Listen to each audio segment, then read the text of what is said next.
there was this young lady who had said that we have to get back to being indigenous. This was like 20 years ago, early on in my spirituality. We have to get back to being indigenous. And for me, that ended up me channeling for when I went to Barbados when I was 12. Oh. And what was going on in Barbados when I was 12, there was this guy, he was a politician, his name was Jack. And Jack didn't want the people on the island to go to the beach because it was bad for tourism. It was a low vibrating answer. Interesting. It's like, okay. Because it's a low vibrating, because I could understand how that could affect tourism. I'm a rational but being. fuck you, tourism. It's like find other ways. But it's good for the people.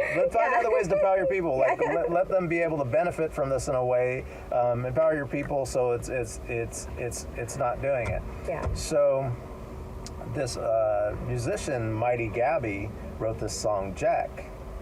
Jack don't want me to bathe on the beach. Jack, tell them to kick me out of reach. Jack, tell them I will never make the grade. Safe and security, build barricade. That won't happen here in this country. I want Jack to know that the beach belonged to me. So when I get tears every time I hear that song. Wow. The whole island was rocking with that song. And they made this guy Jack just be an embarrassment to the whole island. Right. So when I went back to look at that in my 40s, back to look at, because the thing that you couldn't have the conversation with your grandmother, but you can't have the conversation with your grandmother because all that stuff is in your individual cells. Right, exactly and that part. And I know we didn't get into that, but because I know you've gone through that. But thank you for sharing that. Yeah, for sure. But I'm saying to you is like you know what your ancestors are like because how your family's acting now. And you have that blueprint within you if you just take time to like connect to it. Yeah, be silent. There's many ways to get to that. Yeah. Many ways to get to that. So hearing that, I was like, oh, that's my form of protesting. Like with art or with media. I'm not as much I am definitely grassroots, but I'm not as much marcher on the street type stuff. But I'm willing to do that. But I can't do it for myself personally because I'm a free man. So like it's like I'm not. My challenge sometimes is a lot of times with people that are protesting. They're trying to get somebody in an Ivy League. I was gonna say Ivy League, but Ivory Tower. Yes. To do shit for them when this motherfucker doesn't give a shit about them. Mm-hmm. It just doesn't give a shit about them. They're trying to get them something, and sometimes you're giving that person power because you're bowing to them to do that. Mm-hmm. When we can have one person, two people, three people, a group of people get together and move mountains. 100%. Yeah. Because it's for a lot of those officials, it's like pushing rope. Pushing ropes like this. But when you have a team together, then you can move. I say something, I have something, that person has execution skills that when we talk about something they can follow through like that. You get 2, 3, 4, 5 people together, you can move mountains. And don't get me wrong, like we're not saying like that movements and people, speaking out against the things that they don't believe in, it doesn't have a time and place. It's just let's learn from the past and people before us and think about new innovative ways to do that, but the ways that actually are going to create systems for our people to plug into and to benefit their life, so it's not just about the self so that we feel like we did something, here I am protesting. It's not just for the other person where you're trying to solve their problems for them, but it's for the good of all because we're each taking our rightful role in creating that, and we start that with practicing for the self. And then when we're ready, we bridge with other individuals who are practicing that for themselves, that are all standing in their sovereignty. Then we can, really create something really big, which is it's another perspective. Yeah, I was don't think for a second that I'm not thinking that, oh, you shouldn't be out there marching. I'm definitely not one of those. I mean, I thought a lot of those things that I was watching it's not were for beautiful. me. Yeah. I mean, I had my time I of it. I thought a lot of that stuff that was happening was beautiful. But it is really beautiful to see like so many people. I mean, I've been seeing it news with a lot of different places but people getting together, being on the streets, like all saying we are standing. That's a physical way to stand in solidarity, right? Because you're physically standing together in protest. But just to give ideas that there are many ways that we can stand in solidarity that are not that. Maybe that's what we feel called to do. There's a time and place for that. And I think when you have the small groups together that are working on a consistent basis, because a lot of times it has to get to a bad level before you get to the protest level to do. There's a lot of people have to, and I've said this many times, and a lot of times people get it, but I don't think the Me Too movement would have existed without Trump. And I'm not giving him credit for it on a situation, but I think in people's mind, he upset them enough that they were able to choose. At that time. We always have to have our boogeyman, and sorry, I don't. Because sometimes when you have to have that boogeyman, it takes more effort, and then you're relying on that boogeyman. There's like I'm fighting something. Trump's got to say something for you to get mad, or Biden's got to say something for you to get mad, or you got to lose your job for you to find your dream job. There's like, why not skip that step? Why not and skip stay? that step? Yes, stay engaged on a consistent basis. It's a different type of engagement, you know.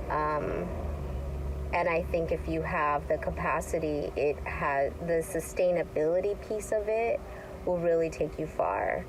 I have experience with both, you know, and the burnout that can happen with like intense like action like that, without it there being follow-up, or without there being some type of like support system or something that's gonna continue to be engaged in whatever way that looks like. And but going back to thinking about our wellness, you know, what is going to help us stay well is what we need to do, stopping to think and talk about this conversation. And that's why we decided to just have another round of exploring this with all of you, you know, really thinking about what does this idea of deportation and immigration mean for me? I saw a really interesting video the other day on social media, and it was this woman who was like blonde with blue eyes, older looking woman with a little bit of an accent. And she was just basically saying how, like, you know, why is it that they're always, you know, paying attention to the Mexicans, you know, like, I am an illegal in your country. Like, no one's asking me any questions. And I was just like, I busted up laughing just because I thought it was just really interesting.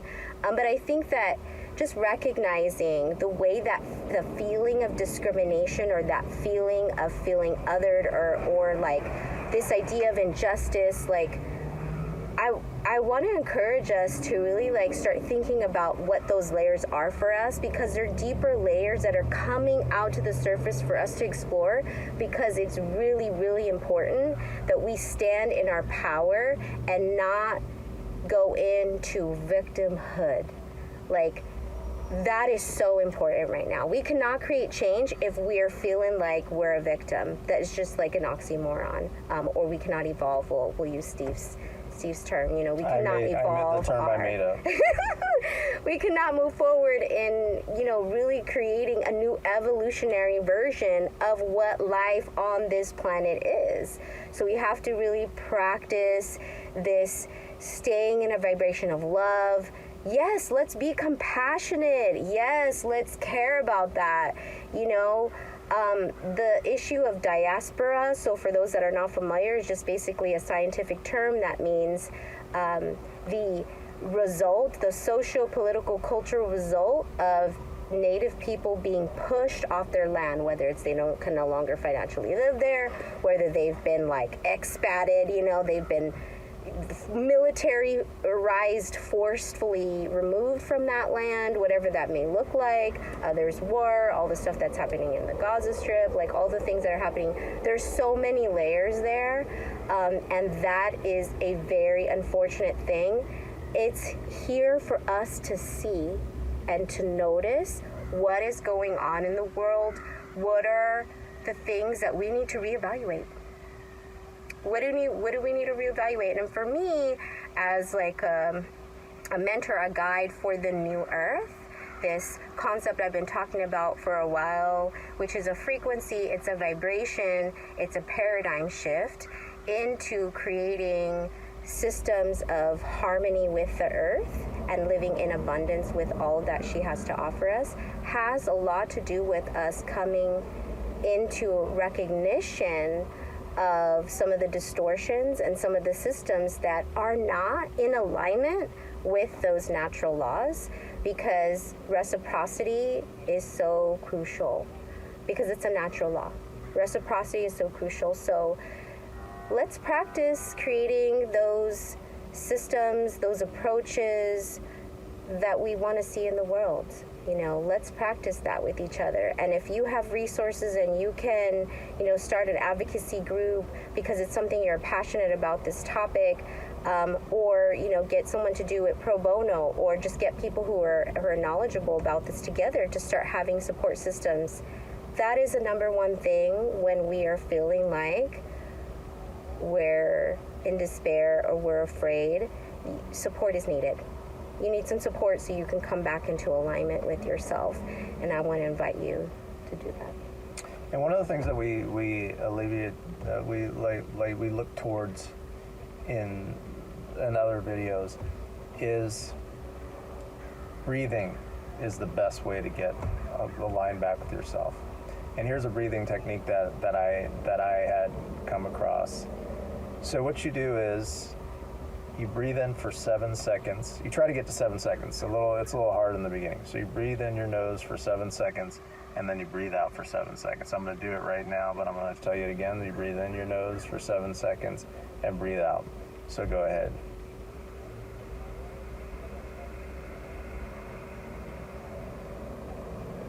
Breathe out.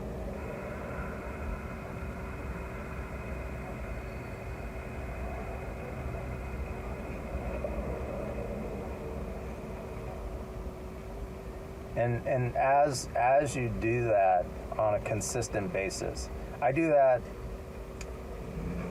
several times a day, but just sitting in there if I want to get to that point. So if you're approached by somebody, say you're in even an interview for a job, say you got to go over to your in-laws' house, just taking a nice deep breath in will calm your nervous system in a place like that. Yeah, for sure. Sue, do you want to add anything? And then I want you to end with a meditation, kind of taking people like it. But if you want to say anything before, it might be right away or it might be in a little while.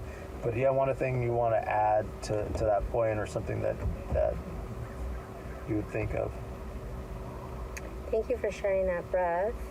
There are lots of other techniques that can help us balance our nervous system, that can address us feeling like we're overwhelmed by the things of the world and it's bringing us disharmony. So if you're interested in that, drop a comment and we can do a video on that. You're also, of course, invited to our Cannabis Wellness Party if you're close to the San Diego area. Steve has some details about that in his bio. Yes. And make sure you're generous. Yes. And we're going to be talking about this notion of generosity a bit more next time. So I want to close this conversation with just validating the real feelings of injustice for the native people of these lands because of what's happening right now. I feel you. I'm here standing in solidarity with you. And Steve and I are very devoted to exploring ways that we can move through this time with compassion and kindness. And so that's the intention of this message.